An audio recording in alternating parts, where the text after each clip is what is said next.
Atin ang lasapin ang dinarayo at binabalik-balikang Special Creamy Mickey nilatdit sa Sudipen, La Union.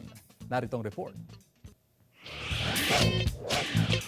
Ngayong maulan ng panahon, tiyak mapapakrave ka sa mainit na sabaw. Kaya naman, tayo'y dumayo sa Barangay Ilocano, Sudipen, La Union para matikman ang kanilang patok na comfort food sa tag-ulan. Ang Special Creamy Mickey Niladit. Simple lang ang mga sangkap. Nariyan ang niladit noodles na mula pa sa Abra, boiled egg, onion leeks, fried garlic granules, chicken breast at chicharon. Ang espesyal sa Mickey na ito ay ang Mickey soup na mula sa pinakuloang pork bones. Pinapakulan namin ng at least 2 hours para lumabas yung yung lasa.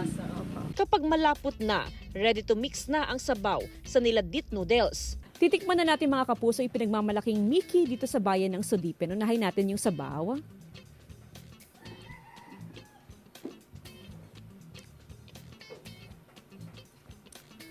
Ang sarap niya mga kapuso, talagang creamy yung sabaw. Tapos nalalasahan mo talaga yung may konting anghang. Kaya naman talagang ang sarap ng lasa niya. Ngayon yung noodles naman ang ating titikman. Kakaiba yung noodles niya mga kapuso.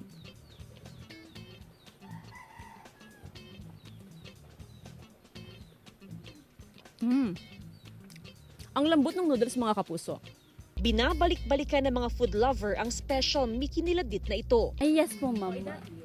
Dahil unique po siya. Jasmine Gabriel Galban, One North Central Luzon.